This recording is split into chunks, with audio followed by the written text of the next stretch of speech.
that previous video suddenly it got disconnected. I don't know why. So let's discuss the anomalous solubility. Anomalous solubility means when the solubility show an increase and then a sudden decrease with the rise of temperature. पहले धीरे धीरे temperature के साथ solubility बढ़ती है and at reaching a particular temperature the solubility suddenly falls, बिल्कुल गिर जाती है and you can see that substance become insoluble. So that is anomalous solubility when it increases and then it start decreasing with further rise of temperature.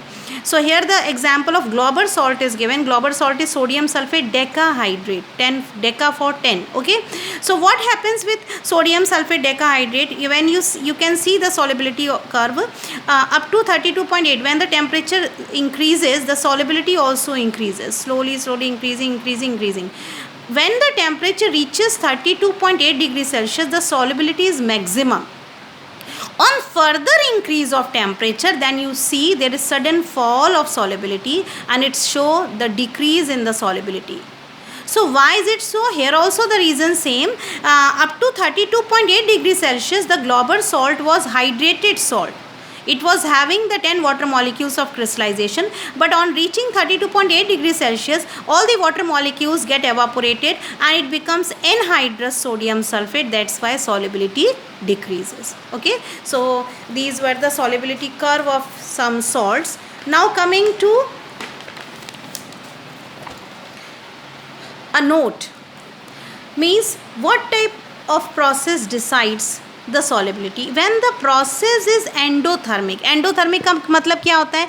Endothermic reactions are the reactions which start by absorbing energy in the form of heat. Okay, so when the process is endothermic, उसको start होने के लिए जब energy absorb करने की ज़रूरत है, heat absorb करने की ज़रूरत है, in such conditions the solubility of solute also increases with increase of temperature.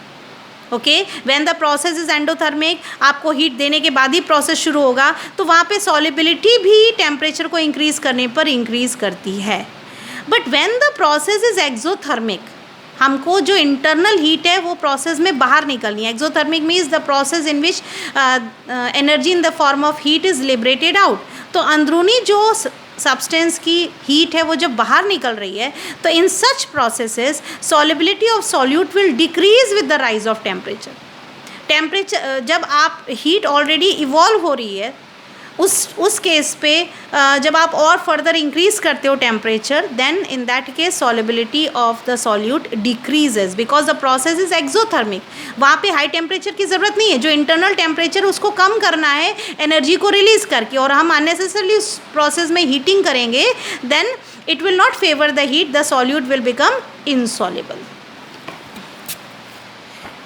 Next topic is determination of solubility. In your book some examples as well as some questions are also given. So very easy to determine the solubility. A very simple formula is there. Solubility can be determined by putting the formula mass of solute upon mass of solvent into 100. What is the difference between concentration and solubility? Concentration में हमने लिया था mass of solute over mass of solution. Here we have to consider mass of solute, क्योंकि हमको per 100 gram of solvent में देखना होता है ना. So the formula will be mass of solute upon mass of solvent into 100. Okay, so mass of solvent you can calculate by subtracting the mass of solute from the mass of solution. क्योंकि जो mass of solution दिया है, अगर solution means aqueous solution है, कोई भी चीज़ water में dissolve है, तो उसमें से हमको सॉल्यूट का मास निकालना पड़ेगा, then we will get the mass of the solvent. So by putting the value you can calculate the solubility. So first example in your book is given 12 gram of saturated solution. So mass of solution is 12 gram. ठीक है, and 12 gram of saturated solution of potassium chloride at 20 degrees Celsius when evaporated to dryness leaves a solid residue of 3 gram. तो ये जो residue बचा वो क्या था? solute है. So mass of solute is equal to 3 gram.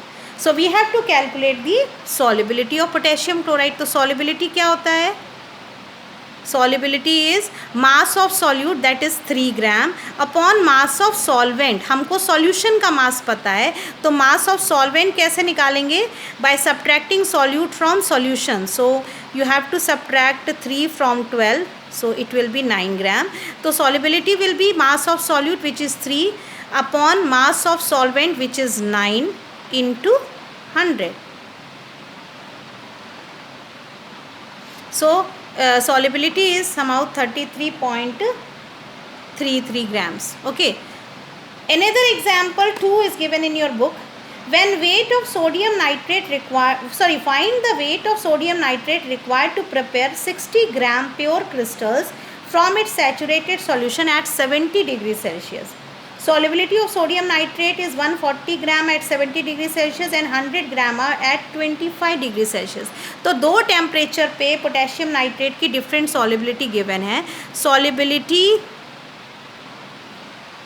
This was example 1, this is example 2. Okay, solubility of potassium nitrate at 70 degree Celsius is 140 gram and solubility of potassium nitrate at 25 degree Celsius is 100 gram. And what they are asking? They are asking about the amount, you find out the mass of sodium nitrate required to prepare 60 gram crystals from its saturated solution. तो saturated solution से crystal कब बनते हैं? crystallization starts on cooling. Okay, तो cooling कैसे हो रही है? टेम्परेचर 70 डिग्री से कूल होके 25 डिग्री सेल्सियस पे जा रहा है. तो when temperature lowers down, what is the difference in the solubility? कितना अमाउंट सॉल्यूट जो है वो क्रिस्टलाइज होके निकल जाएगा when temperature reaches from 70 to 25 degree Celsius. Solubility also lowers. 140 minus 100 degree Celsius, 100 gram solubility कितनी कम होगी? 40 ग्राम सॉलिबिलिटी कम होगी. इसका मतलब 40 gram of solute crystallise out. ठीक है, टेम्परेचर को इतना डिक्रीज करने पर 40 ग्राम सॉल्यूट बाहर आ गया. सॉलिबिलिटी कम होने से 40 ग्राम सॉल्यूट क्रिस्टल फॉर्म में बाहर आ गया. वही यहाँ पे दे रहे हैं कि 60 ग्राम ऑफ सॉल्यूट के क्रिस्टल बनाने में आपको कितना अमाउंट ऑफ सॉल्यूट डिज़ोल्व करना पड़ेगा.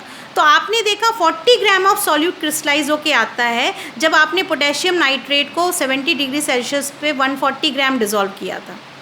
Okay, so because we have to calculate at 70 degree Celsius. तो 70 डिग्री सेल्सियस की सिचुएशन क्या है? 140 ग्राम. तो हम यहाँ पे ये स्टेटमेंट लिख सकते हैं that to obtain 40 gram of crystal potassium nitrate required was 140 gram. तो 1 ग्राम क्रिस्टल के लिए कितना पोटेशियम नाइट्रेट चाहिए होगा? 140 अपॉन 40 ग्राम. तो 60 ग्राम क्रिस्टल्स के लिए कितना हमको पोटेशियम नाइट्रेट चाहिए होगा? 60 ग्राम क्रिस्टल ऑब्टेन करने के लिए the potassium nitrate will be 140 upon 40 into 60. Okay, 210 gram. So this was the solved examples given in your book. Now your homework is to solve the problems which are given on page number 41.